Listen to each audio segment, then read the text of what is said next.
चलिए next question देखते हैं।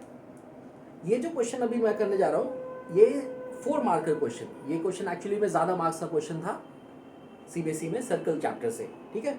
और ये सीबीएसई 2016 में पूछा हुआ था और थोड़ा सा टफ है, ये थोड़ा सा टफ है इन द सेंस कि इस क्वेश्चन में ऑब्जर्वेशन थोड़ी सी ज़्यादा करनी है, अदरवाइज है तो इजी ही, लेकिन बच्चों को ऑब्जर्व करने में थोड़ा सा कभी कभी टाइम लग जाता है इस क्वेश्चन को। तो क्वेश्चन क्या है, क्वेश्चन में दिखाता हूँ, क्वेश्चन में डायग्राम दिया हुआ है पहले से ही, और आइए पहले से देखते हैं, डायग्राम देखते हैं। आपके पास एक सर्कल दिया हुआ है और एक एक्सटर्नल पॉइंट है P, there is an external point P, circle का सेंटर O दिया है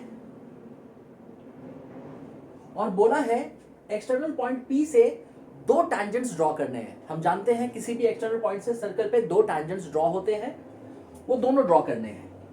P से एक टैंजेंट यहां पे बना हुआ है ये वाला, सच दैट यहां पे पॉइंट ऑफ कांटेक्ट दिया है Q, और P पॉइंट से एक टैंजेंट बना हुआ है यहां पर, सच दैट उसका पॉइंट ऑफ कांटेक्ट है R, उसका पॉइंट ऑफ कांटेक्ट उन्होंने R दिया हुआ है। और हम लोग जानते हैं क्या कि ये जो RQ जो अगर हम कनेक्ट करेंगे, ये जो कॉर्ड बनेगी RQ वो डायमीटर तो नहीं होगी। हम जानते हैं ये जो पॉइंट ऑफ कांटेक्ट को कनेक्ट करने वाला जो कॉर्ड होता है वो डायमीटर से तो हमेशा छोटा ही होता है। इसमें RQ को कनेक्ट किया, यानी ये वाला कॉर्ड उन्होंने बना के दिया है, ठीक है। और बोला है पॉइंट R से, from the point R another chord is drawn, RS chord is drawn which is parallel to PQ, PQ के पैरेलल आपको पॉइंट R से एक कॉर्ड बनाना है RS, यानी कि आपको इस तरीके का एक कॉर्ड बनाना है। ये बोला है उन्होंने कि RS chord is parallel to PQ, ये गिवन है आपके क्वेश्चन में, ठीक है। और उन्होंने बोला क्या कि SQ को ज्वाइन करो, इस SQ को ज्वाइन किया, और क्वेश्चन में ये भी दिया हुआ है कि SQ भी डायमीटर नहीं है, ठीक है, ये भी डायमीटर तो नहीं है, ये सेंटर कहीं यहां कहीं पर है O, और SQ इधर से बना हुआ है, ठीक। हमें क्वेश्चन में बोला है क्या, if angle P is 30 degree, अगर यहां पर एंगल 30 डिग्री बना है, then find the angle RQS, ये वाला एंगल आपको फाइंड करना है। हमें इस x की वैल्यू ढूंढनी है। आइए देखते हैं कैसे ढूंढा जाएगा इसको, ठीक है। अब देखो, सबसे पहले तो इस क्वेश्चन को बनाने के लिए सबसे पहली बात, किसी भी एक्सटर्नल पॉइंट से जब हम 2 टैंजेंट्स ड्रॉ करते हैं तो ये 2 पॉइंट ऑफ कॉन्टैक्ट्स मिलते हैं, और हम जानते हैं फ्रॉम द थ्योरम कि length of the tangents equal होते हैं, यानी कि ये लेंथ और ये लेंथ इक्वल होती है। यानी कि अगर हम पॉइंट ऑफ कांटेक्ट को कनेक्ट करता हुआ कॉर्ड बनाए, तो यहाँ जो ट्राइंगल बनेगा वो क्या बनेगा, आइसोसेलेस ट्राइंगल बनेगा, यानी कि यहाँ का एंगल और यहाँ का एंगल क्या होगा, इक्वल होगा।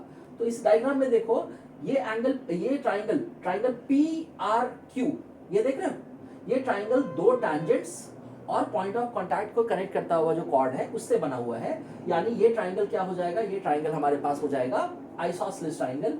इसका मतलब कि यहाँ का एंगल और यहाँ का एंगल इक्वल होगा।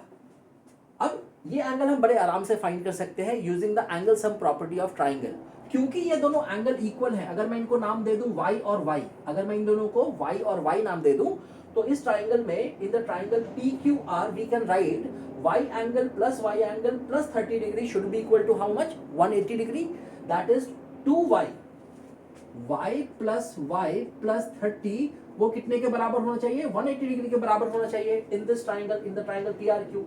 यहां से देखो हमें 2y की वैल्यू मिल जाएगी 180 माइनस 30, दैट इज 150 डिग्री, है ना। इसको माइनस करने के बाद 150 डिग्री, यानी y एंगल जो मिलेगा वो कितना मिलेगा, 150 का आधा, 150 का आधा, यानी कि 75 डिग्री, 75 डिग्री।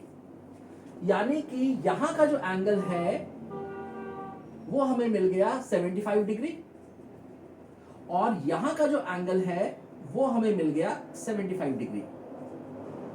ये सबसे पहले इसमें ऑब्जर्व करना था कि हम ये वाला एंगल तो फटाफट बता सकते हैं, ठीक है। वैसे ढूंढना हमें ये वाला एंगल है, लेकिन इस एंगल तक पहुंचने के लिए अभी हमारे पास और कोई रास्ता नहीं है। जो भी हम जानते हैं बातें पहले उसे अप्लाई कर लेते हैं, जो जो नोन एंगल्स हैं उनको पहले निकाल के रख लेते हैं और फिर हम धीरे धीरे करके यहाँ तक पहुंचने की कोशिश करेंगे। ओके, नाउ अगली बात हमें क्या दी हुई है? अगली बात हमें दी है कि आर एस इस पी क्यू के पैरेलल है, आर एस पी क्यू के पैरेलल है।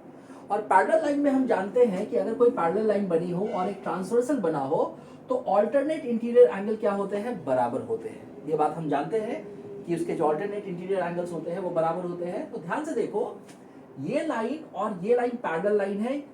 आर क्यू उसका क्या बना हुआ है? आर क्यू उसके पास एक ट्रांसवर्सल है और ट्रांसवर्सल में यहां पर जो एंगल बना है 75 डिग्री, वही 75 डिग्री यहां पे भी बनेगा because of the alternate interior angle. हाँ या ना? यानी हम लोगों ने अभी यहाँ का एंगल निकाल लिया, यहाँ का एंगल, इस एंगल को निकाला ट्राइंगल, आइसोसेलेस ट्राइंगल की मदद से, because P R and R Q were equal, ठीक है। और ये 75 डिग्री निकाला हमने पैरेलल लाइंस जो गिवन था उसकी मदद से, ठीक। अब हम क्या करते हैं, हमें ये वाला एंगल ढूंढना है ना, एंगल एक्स। किसी भी तरीके से अगर मुझे यहाँ का एंगल मिल जाए, एंगल एस मिल जाए, तो फिर हम इस एस क्यू आर ट्राइंगल में, ये जो देख रहे हैं एस क्यू आर ट्राइंगल, इस एस क्यू आर ट्राइंगल में एंगल सम प्रॉपर्टी लगा के फिर एक्स की वैल्यू, यहाँ की जो वैल्यू है वो ढूंढ सकते हैं, अगर मुझे किसी तरीके से ये एस वाला एंगल मिल जाए। आओ देखते हैं एस वाला एंगल कैसे मिलेगा। लेट्स सी, ध्यान से देखना, ये कंस्ट्रक्शन बड़ा ध्यान से देखना। मैं क्या करने वाला हूं, ये जो सेंटर ओ है, ये जो एंगल्स बना रखे हैं, इस एंगल्स को थोड़ी देर के लिए मिटा रहा हूं, वापस से बना देंगे, वरना क्या होगा, डायग्राम बहुत हॉच पॉच हो जाएगा इसकी वजह से। तो मैं यहां से क्या कर रहा हूं, थोड़ी देर के लिए इस लाइन को मिटा रहा हूं, इस एंगल को अभी मिटा रहा हूं, ताकि मेरा डायग्राम थोड़ा क्लियर दिखे। सेंटर से मैं ओ से क्यू पॉइंट को जोड़ रहा हूं, यानी मैं एक रेडियस बना रहा हूं ओ क्यू। और हमें पता है किसी भी टैंजेंट पे जब रेडियस बनाया जाता है तो वो रेडियस क्या होता है, रेडियस परपेंडिकुलर होता है उस पॉइंट ऑफ कॉन्टैक्ट के साथ जो टैंजेंट बन रहा है उसके साथ। यानी कि ये टोटल एंगल कितना हो रखा है, 90 degree. This entire angle is 90 degree. और अगर तुम्हें डायग्राम याद हो तो यहां से यहां तक का जो एंगल था, दिस एंगल वाज 75 डिग्री। हाँ या ना? देखो ये टोटल एंगल यहां से लेके यहां तक का जो एंगल है वो 90 डिग्री है और यहां से लेके यहां तक का जो एंगल है वो 75 डिग्री है। तो हम क्या कर सकते हैं, ये जो छोटा सा एंगल बना हुआ है यहां पर, ये जो एंगल बना हुआ है यहां पर ओ क्यू आर, इस एंगल को निकाल सकते हैं 90 माइनस 75। 90 में से 75 को माइनस कर दो, कितना हो जाएगा 90 माइनस 75, 90 माइनस 75 कितना हो जाएगा, 10 में से 15 डिग्री। यहां से ये 15 डिग्री आ गया है ना। 90 में से 75 माइनस करना है, 75 5 80 10 90, हाँ 15 डिग्री। अब तुम ध्यान से देखो, अगर मैं यही काम यहां भी कर देता, ओ से आर को जोड़ देता, ओ से अगर मैं आर को जोड़ देता तो वो भी रेडियस होता है ना। और यहां पर एक ट्राइंगल मुझे मिलता, ट्राइंगल कौन सा मिलता, ओ क्यू आर, ये वाला ट्राइंगल। इस ट्राइंगल में ध्यान से देखो, ओ क्यू रेडियस है और ओ आर भी रेडियस है, दोनों रेडियस है। यानी कि ये ट्राइंगल में दो साइड बराबर लेंथ की है, ओ आर की लेंथ और ओ क्यू की length. In the triangle O Q R ये दोनों लेंथ बराबर है, तो ये एक आइसोसेलेस ट्राइंगल हो गया। और आइसोसेलेस ट्राइंगल की खास बात क्या होती है, आइसोसेलेस ट्राइंगल की खास बात होती है कि उसके बेस एंगल्स भी इक्वल होते हैं। अगर यहाँ पे 15 डिग्री बना हुआ है तो यहाँ भी कितना एंगल बनेगा, एंगल ओ आर क्यू जो है वो भी 15 डिग्री बनेगा, ये एंगल भी 15 डिग्री का होगा। ध्यान से देखो, इस ट्राइंगल में, ट्राइंगल आर ओ क्यू में तुम्हारे पास दो एंगल्स तुम्हें 15 डिग्री के मिल गए, 15 और 15 डिग्री के मिल गए। इन दोनों एंगल का सम कितना हुआ, 30 डिग्री। किसी भी ट्राइंगल में तीन एंगल्स का सम कितना होता है, 180 डिग्री। इन दोनों का सम अगर 30 डिग्री हो गया है, 15 प्लस 15 30 हो चुके हैं, 30 डिग्री हो चुके हैं, तो सेंट्रल एंगल हमें मिल जाएगा। सेंट्रल एंगल कितना होगा, 180 degree minus 30 degree, that is 150 degree. यानी कि यहाँ का सेंटर का एंगल 150 डिग्री है, ये हमने पता कर लिया। और अब हम इस लाइन को वापस जोड़ देते हैं, अब हम SQ लाइन को वापस से जोड़ देते हैं। अब अपना सारा फोकस इस कॉर्ड पे लगाओ। ये जो कॉर्ड QR है, इस कॉर्ड QR ने सेंटर पर एंगल कितना सबटेंड किया, 150 डिग्री। तो यही कॉर्ड अपने सर्कमफरेंस के इस पॉइंट पर कितना एंगल सबटेंड करेगा, हमें पता है सेंट्रल एंगल का आधा, 150 का आधा कितना होता है 75 डिग्री, यानी ये एंगल कितना हो गया 75 डिग्री का हो गया। देखो ध्यान से, यहां का एंगल 75 डिग्री निकल आया, यहां का टोटल एंगल 75 डिग्री हमने निकाला था ऑल्टरनेट इंटीरियर एंगल की मदद से, और ये टोटल एंगल हमें x ढूंढना था, यहां का टोटल एंगल x हमें ढूंढना था। इस ट्राइंगल में SRQ, ये जो ट्राइंगल देख रहे हो SRQ, इसमें एंगल सम प्रॉपर्टी अप्लाई करो तो तुम्हें मिल जाएगा 75 प्लस 75 दैट इज 150। उसको 150 को तुम क्या करो 180 से माइनस कर दो तो तुम्हें x की वैल्यू कितनी मिल जाएगी 30 degree. This is the answer. ये क्वेश्चन थोड़ा सा टफ क्वेश्चन था, मैं मानता हूं, क्योंकि बच्चों को इतना सोच पाना, इतना सारा कंस्ट्रक्शन कर पाना और स्टेप बाय स्टेप इस तरह से प्रोसीड कर पाना थोड़ा सा मुश्किल था बच्चों के लिए, लेकिन इसके मार्क्स भी तो ज़्यादा थे क्वेश्चन में। तो इस क्वेश्चन को तुम लोग बिल्कुल आराम से वॉच करना, उसमें हड़बड़ाना मत, स्टेप बाय स्टेप देखना कि कौन सा एंगल कहाँ पे किस लॉजिक से लाया जा रहा है। एक बार देखो, 2 बार 3-4 बार उसको वीडियोस को देखो, तुम्हें अच्छे से समझ में आ जाएगा कि कौन सा एंगल कहाँ पे आया, क्योंकि काफ़ी हौच पौच है यहाँ पर, नहीं इसकी वजह से। और तुम्हें आराम से देखना कि बाद में जब आराम से समझ आ जाएगा कि यहाँ पे ये x की वैल्यू 30 डिग्री कैसे आई, ठीक।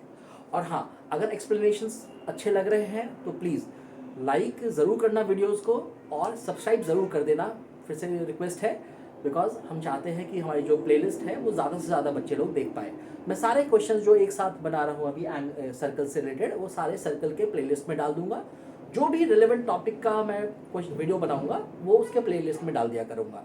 और धीरे धीरे मार्च तक जाते जाते हम लोग जब तक बोर्ड्स का एग्ज़ाम आएगा तब तक मैं लगभग सारे चैप्टर्स के जो भी प्रीवियस ईयर्स के इंपॉर्टेंट क्वेश्चंस हैं उसको मैं प्लेलिस्ट में डाल चुका हूँगा, ठीक है।